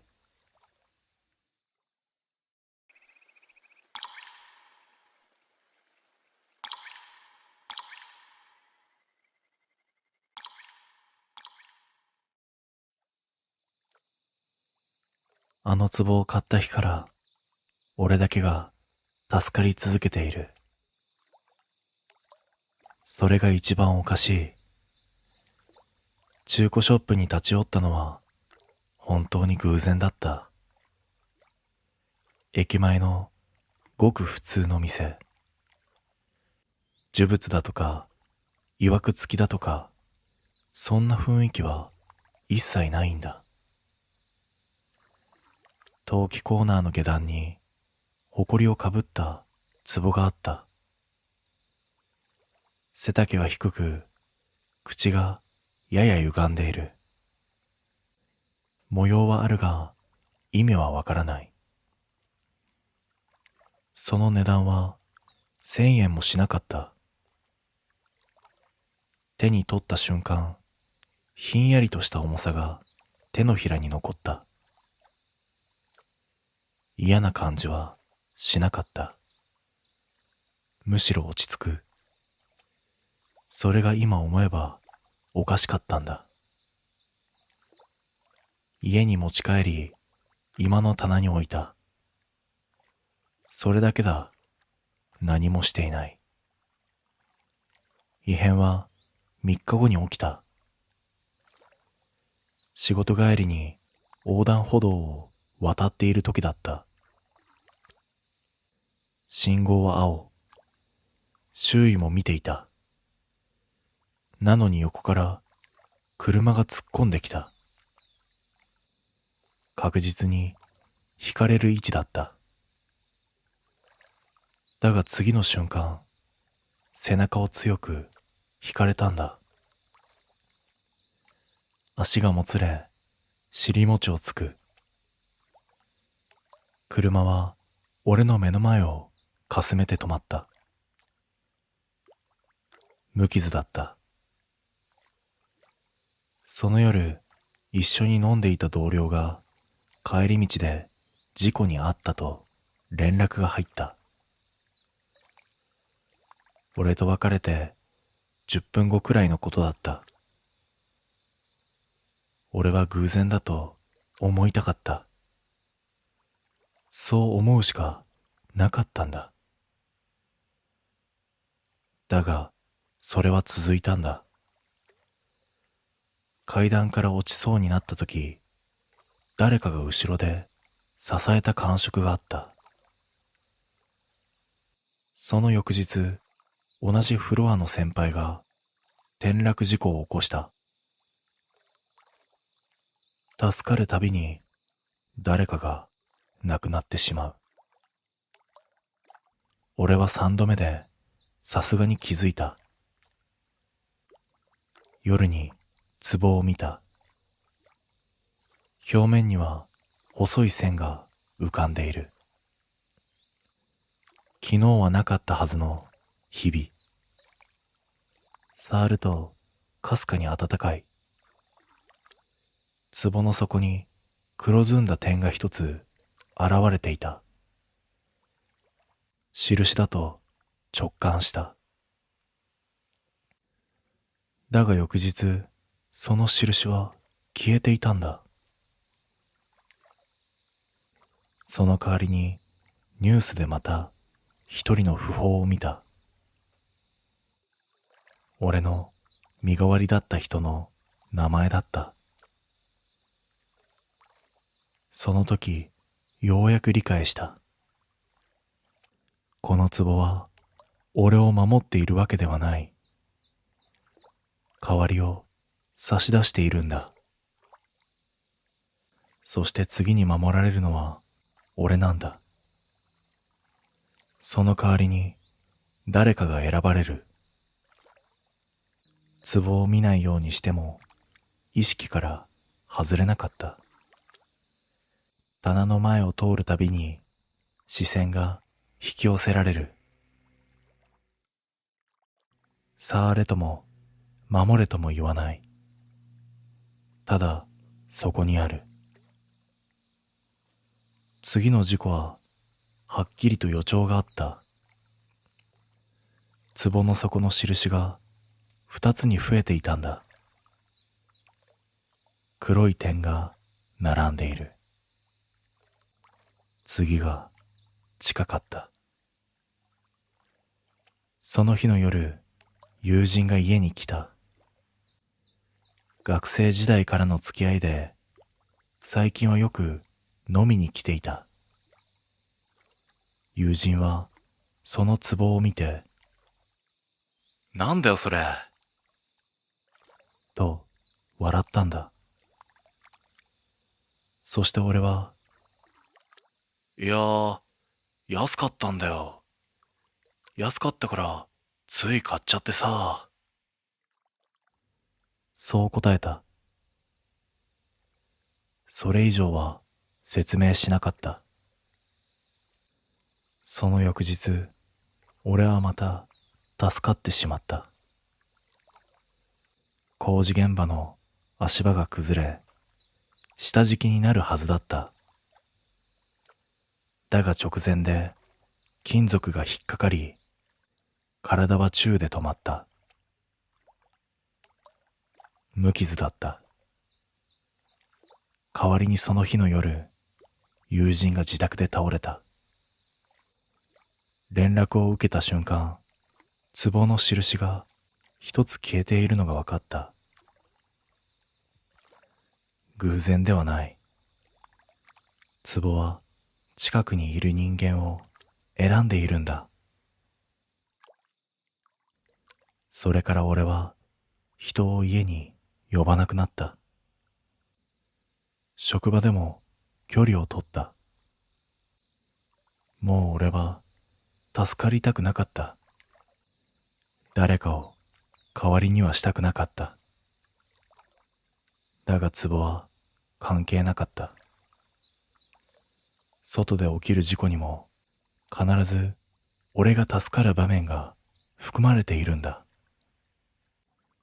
電車のホームで人が倒れたとき、俺の足元に押し寄せたはずの人波が寸前で割れた。倒れたのは俺の後ろに立っていた見知らぬ男だった。壺の印が三つに増えた。範囲が広がっている。俺は恐ろしくなり、壺を処分しようとした。俺は袋に入れ、夜のうちに車で運び出す。山へ向かった。だが途中で胸が締め付けられ、ハンドルを握れなくなった。視界が暗くなり、このまま運転していると事故を起こす。そう確信した瞬間、壺が助手席で割れたんだ。次の瞬間、車は何事もなく止まっていた。その夜ニュースで山道の事故を知った。亡くなったのは同じ時間、同じ道を走っていた別の車だった。割れた壺を見て、俺は吐き気がした。中から黒いかけらが覗いているんだ。割れた壺を前にしてしばらく動けなかった。壊せば終わる。そう思っていた。だが壊れたのに、終わってなんていなかったんだ。壺の破片は床に散らばっているのに、印は消えていなかった。むしろ増えている。黒い点が細い線でつながり、円の形を作り始めていた。完成に近づいている。その翌日から周囲の人間が次々と不運に見舞われたんだ。直接会っていない人間までだ。同じ部署の同僚、顔見知り程度の近所の住人、昔の知人、すべて俺と関わったことがある人間ばかりだった。助かるのは相変わらず俺だけだった。階段を踏み外しても転ばない。熱湯が跳ねてもやけどはしない。その代わりにニュースに名前が増えていくんだ。俺は耐えきれずに中古ショップへ向かった。壺を買ったあの店だ。事情を話すと店員は何も驚かなかった。割りましたか。そう言って静かに首を振った。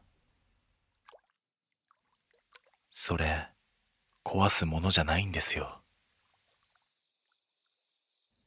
カウンターの下から古い帳面が出される。そこには壺の写真と赤い印が円を描いていた。一人分守るための数なんですよ。意味を尋ねると店員ははっきりと言った。最後に残る一人が持ち主なんです。俺が帰宅すると壺の破片は一箇所に集まっていた。まるで誰かが並べたように。その中心に一つだけ完全な破片があった。そこの部分だ。そこに名前が刻まれていた。俺の名前だった。理解した。これまで助かっていたのは守られていたからではない。選ばれていたんだ。壺は身代わりを集めて最後に一人を残す。それが所有者。今夜誰かが代わりになることはもうない。壺は完成した。この先俺は何があっても助からない。それはもう身代わりが存在しないからだ。だから今これを書いている。もし中古ショップで安い壺を見つけても絶対に購入してはいけない。それは守ってくれるものではない。最後に残る人間を決めるための器なんだ。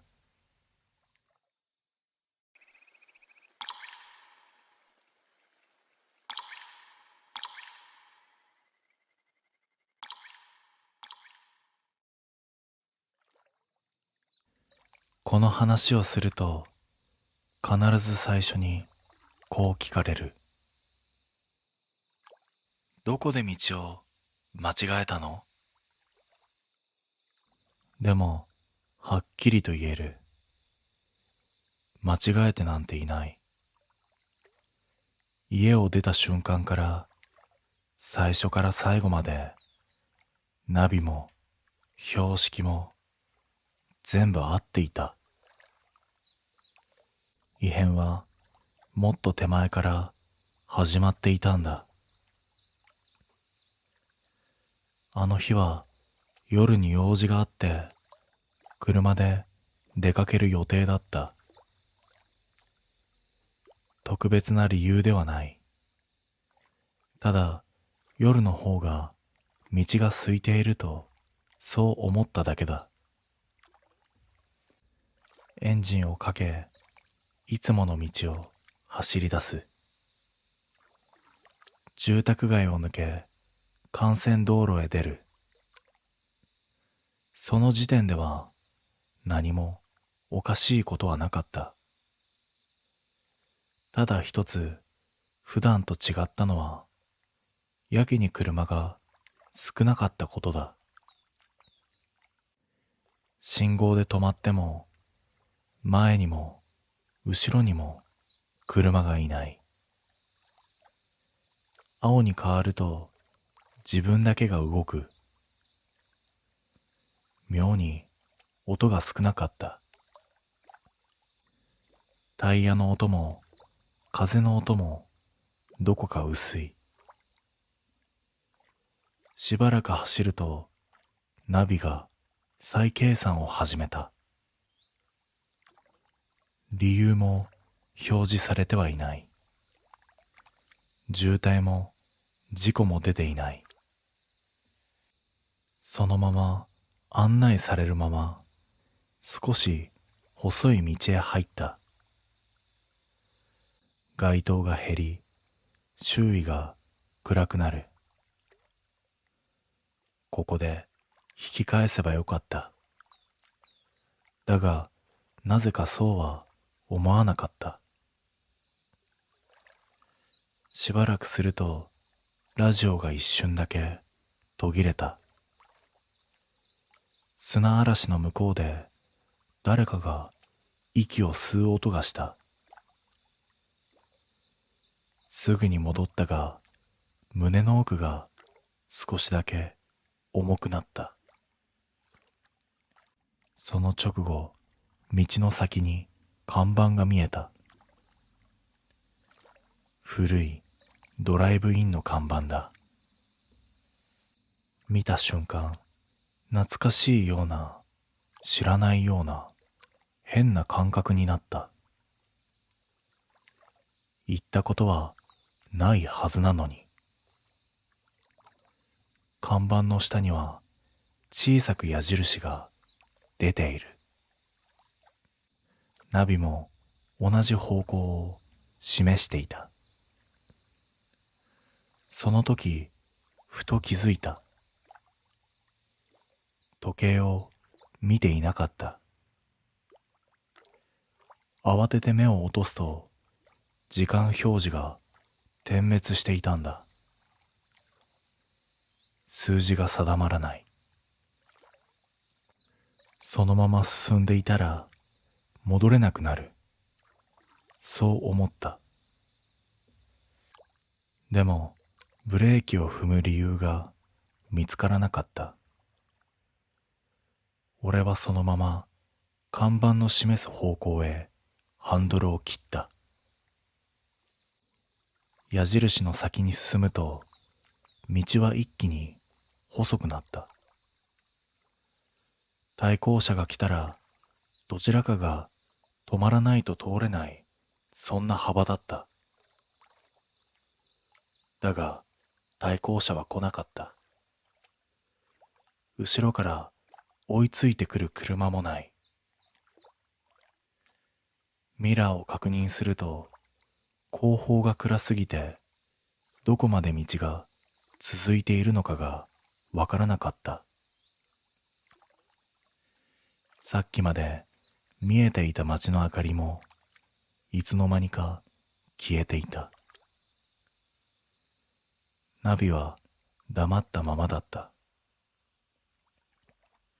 案内も再計算も出ない。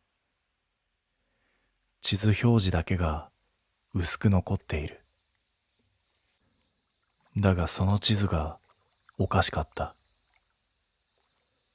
道路は表示されているのに、自分の位置を示す矢印が少しずつ遅れて動いているんだ。ハンドルを切ってから一拍遅れて画面の矢印が向きを変えた。まるで本当の動きは別にあるみたいだった。しばらく走ると、道の脇に使われていないガードレールが現れた。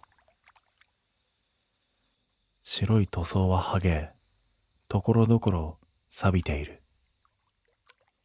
その向こうは真っ暗だ。崖なのか、ただの林なのか、見分けがつかない。ヘッドライトの光が途中で吸い込まれる。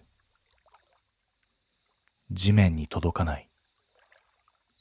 その時、急に腹の底が冷えた。走っている感覚が薄れてきた。エンジンの音はしている。スピードメーターも動いている。なのに、前に進んでいる感じがしなかったんだ。同じカーブ、同じ木、同じガードレール。気づいた。戻っているんではない。進んでいないんだ。何分走ったのかわからない。時間の感覚が完全に抜け落ちていたんだ。その時、視界の先に明かりが見えた。一つじゃない、いくつも並んだ黄色い光。そして道が少しだけ開ける。そこには建物があった。古いドライブインだった。さっき見た看板と同じ色、同じ形、同じ文字の書け方。なのにナビの地図には何も表示されていなかった。駐車場に入る直前、ふと強烈な既視感に襲われた。なぜだかわからないが、俺はここを知っているようだった。来たことがないのに、来たことがある場所だったんだ。駐車場に入った瞬間、エンジンの音が少し遠くなった。車を止めてもいないのに、音だけが先に離れていくんだ。俺は慌ててブレーキを踏み、ようやく車が止まった。周囲を見渡す。駐車場は広い。白線も引いてある。だが、車は一台も止まっていなかった。それなのに、地面にはタイヤの跡が無数に残っていたんだ。乾いた跡と、まだ新しい跡が入り混じっている。建物の正面には大きなガラスの窓。中は明るく、テーブルや椅子が見える。人影はない。ドアの横に営業時間の札がかかっていた。そこには24時間営業と、その下に小さく別の札がぶら下がっていた。朝まで。意味がわからなかった。車を降りると足元の感触が妙に軽い。地面を踏んでいるのに少し浮いているような感じがしたんだ。店の前まで歩くと自動ドアが音もなく開いた。中に入った瞬間、空気が変わった。外よりも少しだけ朝に近い匂いがしたんだ。コーヒーと油と長く使われていない布の匂い。店内は見た目よりも奥に長かった。入り口から見た以上に席が続いている。壁には風景写真が飾られていた。参道、夜の駐車場、暗いカーブ。どれもさっき走ってきた道だった。だが一枚だけまだ見ていない景色があったんだ。朝焼けの空とこのドライブイン。写真の下に日付が書いてある。それはなんと今日の日付だった。その瞬間、背後でドアが閉まる音がした。振り返ると入り口が壁になっていたんだ。外はどこにも見えない。代わりに店内の時計が目に入った。壁掛けの古い時計。針は午前4時58分で止まっていた。カチッという音がして秒針がほんの少しだけ動いたんだ。そして秒針がもう一度だけ動いた。59分。店内の照明がわずかに明るくなった。夜の光ではない、外が白み始めるあの時間の色だった。奥の席で誰かが立ち上がる気配がした。姿は見えない。だが椅子の数だけ確実に気配があったんだ。カウンターの向こうにいつの間にか人が立っていた。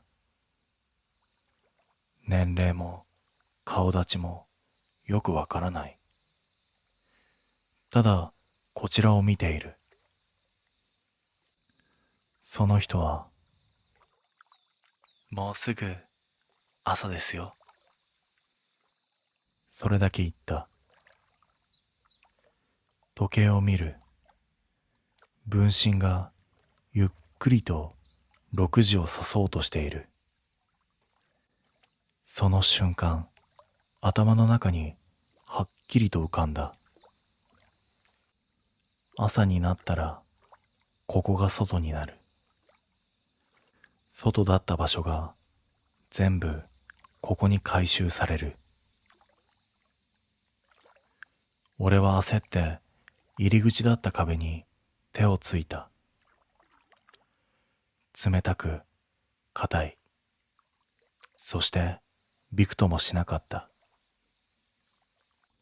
背後で椅子が引かれる音が増えた。席が埋まっていく。カウンターの男が静かに言った。帰るなら今しかありませんよ。指さされた先に細い通路があった。最初からあったはずなのに、今まで見えなかった場所だ。通路の奥に薄く光るものが見える。それは車のヘッドライトだった。俺は考える暇もなく走った。通路を抜け、ドアを押し開けると、一気に冷たい空気が流れ込んだ。その瞬間、俺は車の中にいた。エンジンがかかっている。外は完全な朝だった。周囲を見る。あのドライブインはどこにもなかった。駐車場も建物もない。ただの見覚えのある山道だった。だが家に帰ってから靴を脱いだとき気づいた。靴の底に乾いた土と白い線がついていた。